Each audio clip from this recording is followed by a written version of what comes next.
Dust devils danced in the main street of Redemption, a fitting name for a town that rarely saw it. Sheriff Jedediah Corbin squinted, the harsh sun etching lines deeper into his already weathered face. He wasn't a cruel man, not by nature, but the weight of the badge felt heavier each day. Redemption wasn't built on piety. It was forged in the crucible of greed and desperation, attracting men and women who'd long outrun the long arm of the law. Jedediah's job was to keep the peace, a task akin to holding back a flood with a sieve. He'd seen good men turn bad, and bad men turn worse, all driven by the relentless pursuit of fortune or simply survival. Lately, a simmering unease had settled over Redemption, a sense that the fragile order he'd worked so hard to maintain was about to shatter. The gold mine was drying up, tensions were high, and whispers of discontent echoed in the saloons and back alleys. Jedediah knew trouble was brewing. He just didn't know it would arrive with such devastating speed and certainty. And he certainly didn't know that he himself would be the one to light the fuse. The stagecoach robbery hit hard. Old Man Hemlock, the driver, lay dead, a bullet hole clean through his chest. The strongbox, containing the miner's payroll, was gone. Jedediah arrived on the scene, the acrid smell of gunpowder still hanging in the air. His deputies, young and green, looked to him for guidance. Suspicion immediately fell on Thomas, a recluse who lived on the outskirts of town. Thomas kept to himself, rarely spoke, and possessed a rifle similar to the one used in the robbery. A few townsfolk claimed to have seen him riding in the direction of the stagecoach route that morning. It was circumstantial, flimsy even, but fear had a way of twisting facts in Redemption. Jedediah knew Thomas. He wasn't a bad man, just different. But the pressure was mounting. The miners, already on edge about the dwindling gold, demanded justice. The town council, eager to appease them, echoed their demands. Jedediah felt a knot tighten in his stomach. He needed more than whispers and assumptions. But time, it seemed, was a luxury he couldn't afford. The seed of doubt was planted, and it was growing fast. The trial was a farce. Jedediah presented the circumstantial evidence. The townsfolk offered their biased accounts, and Thomas, silent and withdrawn, barely defended himself. His court-appointed lawyer, a nervous young man named Peabody, tried his best, but the atmosphere in the makeshift courtroom was thick with prejudice. Jedediah saw the fear in Thomas's eyes, a silent plea for understanding. But the mob wanted blood, and Jedediah, weighed down by the town's expectations and his own gnawing doubts, couldn't bring himself to stand against them. He allowed the trial to proceed, a grim procession toward a predetermined outcome. The jury, comprised of disgruntled miners and fearful shopkeepers, deliberated for less than an hour. Guilty. The word echoed through the room, a death knell for Thomas and a crushing blow to Jedediah's conscience. He pronounced the sentence, death by hanging, to be carried out at dawn. As Thomas was dragged away, Jedediah avoided his gaze, the weight of his decision pressing down on him like a physical burden. He knew, deep down, that he was making a terrible mistake, but he felt powerless to stop it. The dawn was cold and gray, mirroring the emptiness in Jedediah's heart. He stood on the platform, the noose hanging heavy in the air, a symbol of his failure. Thomas, his face pale but composed, offered no resistance. He simply looked at Jedediah, a silent question in his eyes. Jedediah swallowed hard, unable to meet his gaze. He gave the signal. The trapdoor sprung open, and Thomas plummeted. A sickening thud echoed through the silent town. Jedediah closed his eyes, the image seared into his mind. He had just taken a life, and he wasn't sure he had the right to do it. As the crowd dispersed, a messenger arrived, breathless and frantic. He carried a letter, recovered from a known outlaw apprehended just outside of town. The letter detailed the outlaw's plan to rob the stagecoach, and it mentioned a specific accomplice, a man with a scarred face named Cutter. Thomas's face was unmarked. The blood drained from Jedediah's face. He felt a wave of nausea wash over him. He had hanged an innocent man. The realization hit him like a physical blow, crushing his spirit and shattering the last vestiges of his self-respect. The town of Redemption had just become a town of damnation, and he, Jedediah Corbin, was its architect. Days blurred into a haze of self-recrimination. Jedediah barely slept, haunted by Thomas's ghost and the weight of his own actions. He stopped eating, stopped shaving, stopped caring. The badge, once a symbol of authority, now felt like a brand of shame. He tried to resign, but the town council, fearing chaos, refused to accept it. They needed him, they said, to maintain order. But what order could he possibly maintain when his own soul was in such disarray? He visited Thomas's meager shack, searching for some sign, some clue that might ease his conscience. He found nothing but dust and silence, a stark reminder of the life he had extinguished. The townsfolk avoided him, their eyes filled with a mixture of fear and resentment. He was no longer their protector, but their executioner. Then, a week after the hanging, a stranger arrived in town. He was tall and lean, with eyes that burned with an intensity that made Jedediah uneasy. He asked around, inquiring about Thomas. Jedediah knew, with a sinking heart, that this was Caleb, Thomas's brother. The reckoning had arrived. Caleb didn't come looking for a fight, not at first. He walked slowly, deliberately through the town, his eyes scanning the faces of the townsfolk. He visited Thomas's grave, a simple mound of dirt marked with a crude wooden cross. He knelt there for a long time, his head bowed, his shoulders shaking. When he rose, his grief seemed to have hardened into something else, something more dangerous. He started asking questions, not accusatory questions, but gentle inquiries about Thomas, about the trial, about the evidence. He listened intently to the answers, his eyes never wavering. He spoke with Peabody, the young lawyer, who confessed his own doubts and inadequacies. He spoke with the townsfolk who had testified against Thomas, their stories now sounding hollow and unconvincing. He sought out Jedediah, not with rage, but with a quiet sorrow that cut deeper than any accusation. "Sheriff," he said, his voice barely a whisper, "did you truly believe my brother was guilty?" Jedediah couldn't meet his gaze. He simply shook his head, the unspoken admission hanging heavy between them. Caleb nodded slowly, a single tear tracing a path down his weathered cheek. "Then you have condemned us all," he said softly, before turning and walking away. The seed of rebellion had been sown. Caleb spent the next few days moving among the townsfolk, a quiet presence in the saloons, the general store, the dusty streets. He didn't preach or threaten, but he listened, really listened, to their doubts and fears. He heard their whispers of regret, their unspoken admissions that they had been too quick to judge Thomas. He'd say things like, "It's a terrible thing to lose faith in justice," or "a town is only as good as its leaders." He spoke of the importance of truth and the dangers of blind obedience. His words were carefully chosen, designed to resonate with their growing discontent. He found fertile ground in the miners, who were growing increasingly restless about the dwindling gold and the heavy taxes imposed by the town council. He reminded them that Thomas had been one of them, a hard worker unfairly accused and unjustly punished.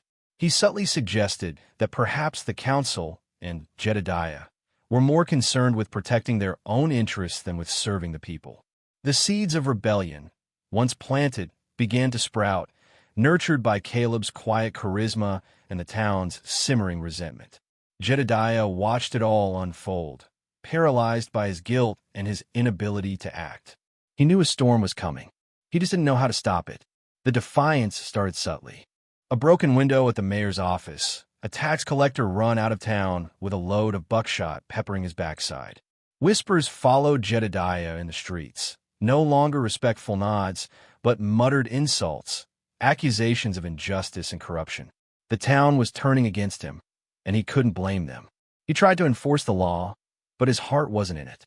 He arrested a man for refusing to pay his taxes, but released him the next morning, unable to justify his actions.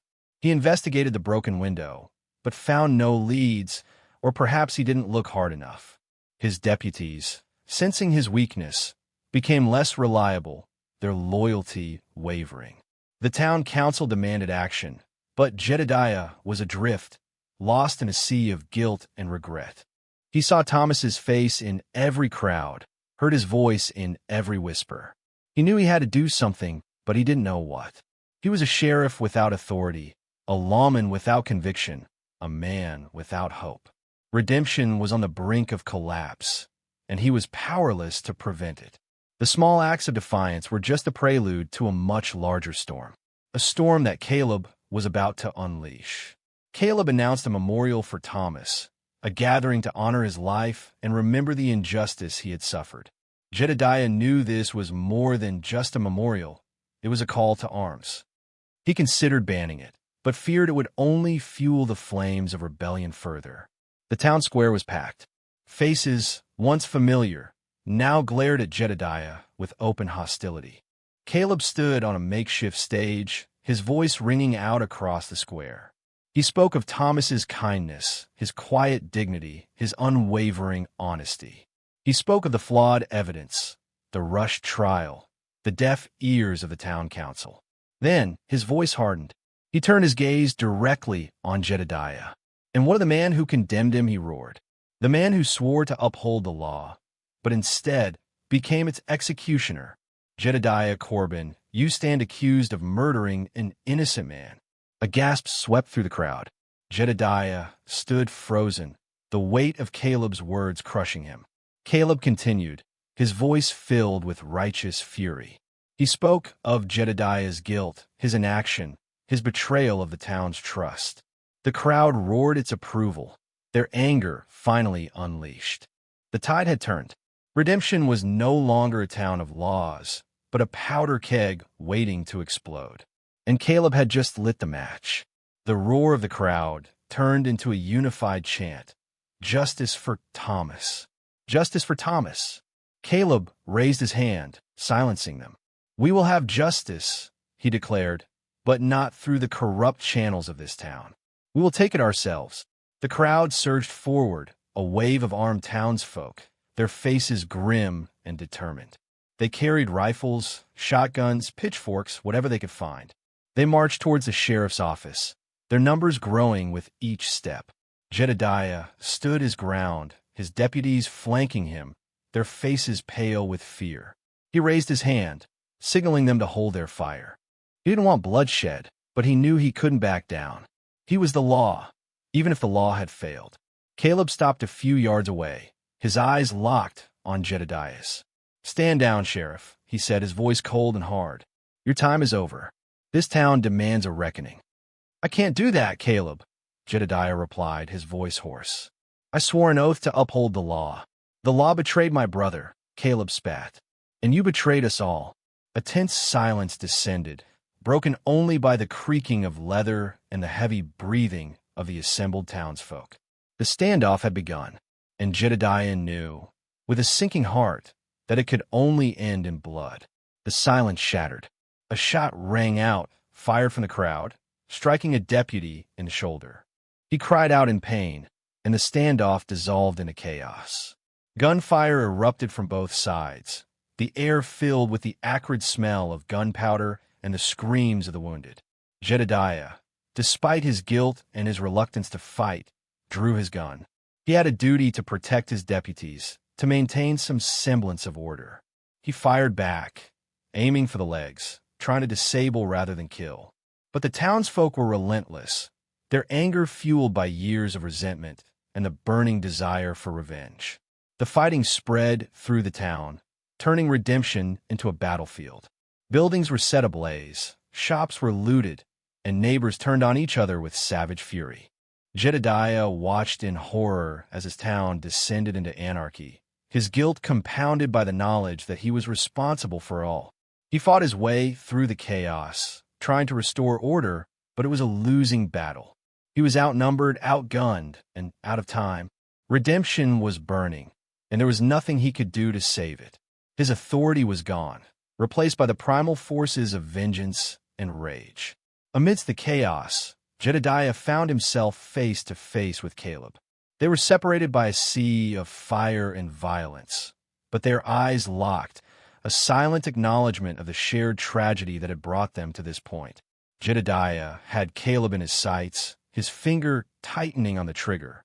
He could end it all, stop the rebellion, restore order. But he hesitated. He saw not just hatred in Caleb's eyes, but also a profound sorrow, a reflection of his own guilt. He knew that killing Caleb wouldn't bring Thomas back, wouldn't erase his mistake. In fact, it would only deepen the cycle of violence and vengeance. He lowered his gun, a decision that surprised even him. He couldn't kill Caleb, not because he was afraid, but because he felt responsible for Caleb's pain.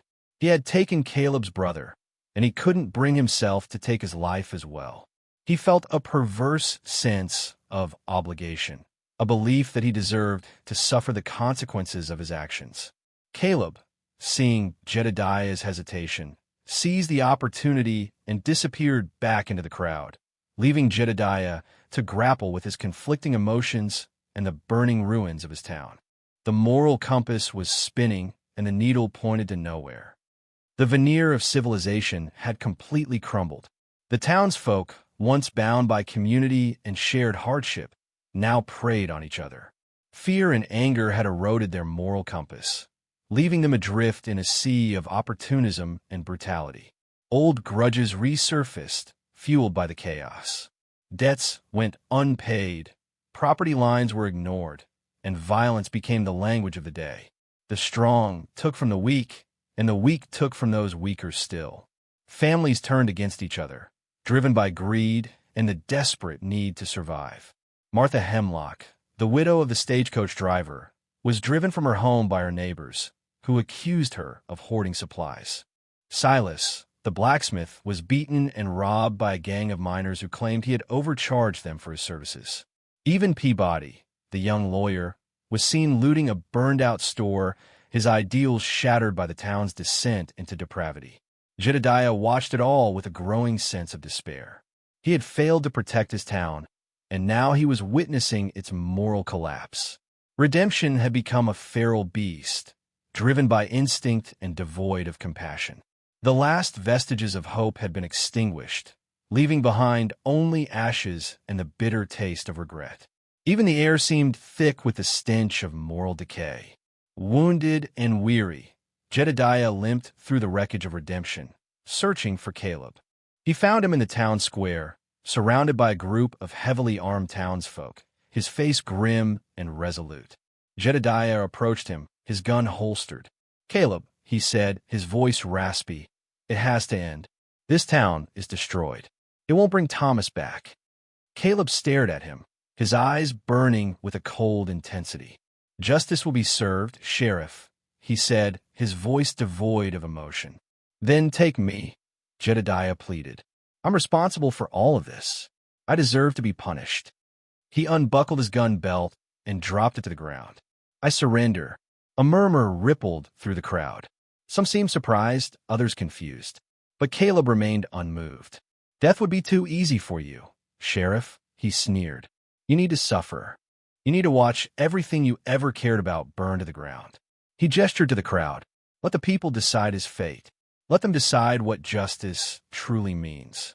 The crowd, whipped into a frenzy by Caleb's words, surged forward, their faces contorted with rage and bloodlust. Jedediah had offered himself for justice, but he had underestimated the depths of Caleb's desire for revenge. He was about to learn that justice, and redemption, had become something far more cruel and twisted. The mob swirled around Jedediah, their faces a grotesque mask of hatred and fury. Voices rose above the din, each suggesting a more brutal and degrading punishment. Some called for him to be hanged, just as he had hanged Thomas. Others suggested flogging, branding, or even mutilation. A particularly cruel suggestion gained traction: to be chained to the town square and left to starve, exposed to the elements and the scorn of the townsfolk. It was a slow, agonizing death, designed to maximize his suffering and serve as a warning to anyone who dared to abuse their power. Caleb watched silently, his face unreadable. He didn't endorse any particular punishment, but he didn't object either. He had unleashed the mob, and now he was letting them run wild, allowing their collective rage to dictate Jedediah's fate. The decision was made. Jedediah would be chained to the stake in the town square, left to rot in public view. The townsfolk began preparing for the spectacle, gathering chains, ropes, and instruments of torture. Their descent into lawlessness was complete. They were no longer seeking justice, but simply reveling in cruelty. The moral fabric of redemption had been torn apart, leaving behind only a raw, primal hunger for vengeance. The air crackled with anticipation, a morbid celebration of the town's complete and utter collapse.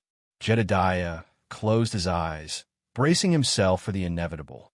As the townsfolk prepared to shackle him to the stake, Jedediah looked at Caleb, a flicker of something unreadable in his eyes. Then, with a sudden burst of strength, he broke free from the grasp of his captors. He didn't run, he didn't fight. Instead, he climbed onto the makeshift stage, the same stage Caleb had used to incite the rebellion. He raised his hands, silencing the stunned crowd. "I deserve to be punished," he declared, his voice surprisingly strong. "But not like this. Not by you." He paused, taking a deep breath. "I will go to the authorities. I will confess to my mistake, to my negligence, to my role in Thomas's death. I will accept whatever punishment they deem fit." He looked at Caleb, his gaze unwavering.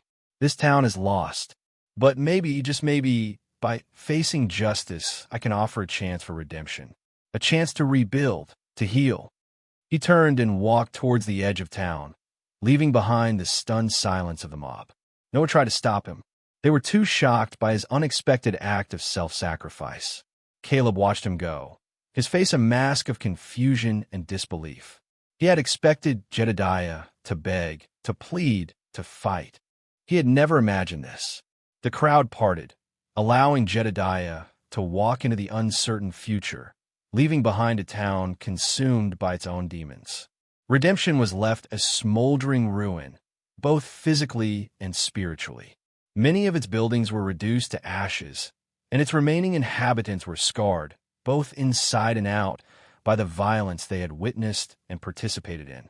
The meaning of justice had been twisted beyond recognition, replaced by a savage cycle of vengeance and retribution. Caleb stood alone in the town square, the silence broken only by the crackling of embers. He had achieved his revenge, but the victory felt hollow and empty. He looked around at the faces of the townsfolk, their eyes filled with a mixture of fear, resentment, and regret. He had freed them from Jedediah's authority, but he had also unleashed their darkest impulses, turning them into a mob consumed by hatred. He wondered if Thomas would have wanted this, if his brother would have approved of the destruction and suffering that had engulfed redemption. A wave of doubt washed over him. Had he sought justice or simply revenge? Had he liberated the town or condemned it?